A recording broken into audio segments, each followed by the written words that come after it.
Quand t'as un CRS qui fait 1,90 m, qui fonce vers toi avec sa matraque et qui te hurle dessus, t'as juste peur en fait.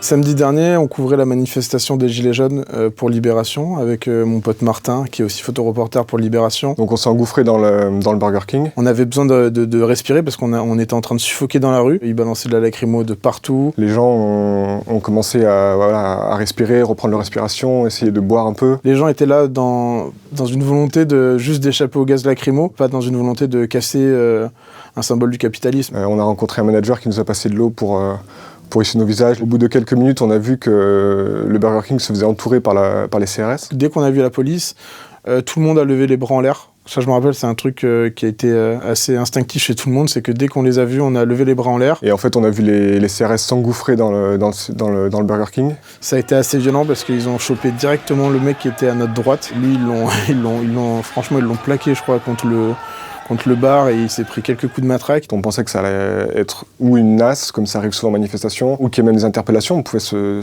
penser à ça. Mais je pensais pas qu'ils allaient rentrer dedans et qu'ils allaient tabasser tout le monde, quoi. Moi, il va pour m'en mettre un et il s'arrête. Je sais pas pourquoi il s'arrête. Il nous dit vas-y, dégagez, dégagez. Quand t'as un CRS qui fait 1,90 m, qui fonce vers toi avec sa matraque et qui te hurle dessus, t'as juste peur en fait. Moi, j'ai pas réussi à faire de photos à ce moment-là, alors que c'est mon métier. Je m'en suis voulu pendant plusieurs jours parce qu'il y avait des scènes graves qui se passaient devant moi et j'aurais dû essayer de témoigner. En fait, ce qui se passe, c'est que dès que les gens sont sortis du Burger King, un par un, ils sont sortis.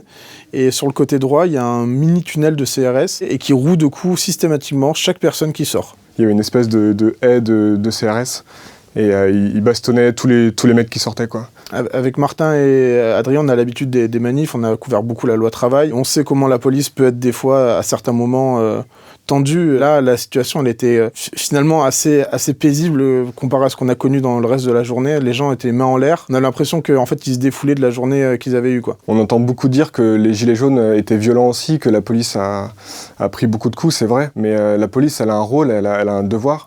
Et c'est pas celui de frapper des gens au sol. J'ai fait quelque chose que je fais rarement, c'est que en fait, j'ai envoyé un signalement à l'IGPN, parce que l'IGPN, c'est la police des polices. En fait, c'est des policiers qui enquêtent sur les policiers quand il y a des abus. Mais en fait, le fait c'est que le rôle de la police, en fait, il n'est pas de punir. Le rôle de la police, c'est de faire du maintien de l'ordre, de faire des interpellations. Et le rôle de la punition, c'est la justice qui fait ça. C'est pas aux policiers de punir, en fait.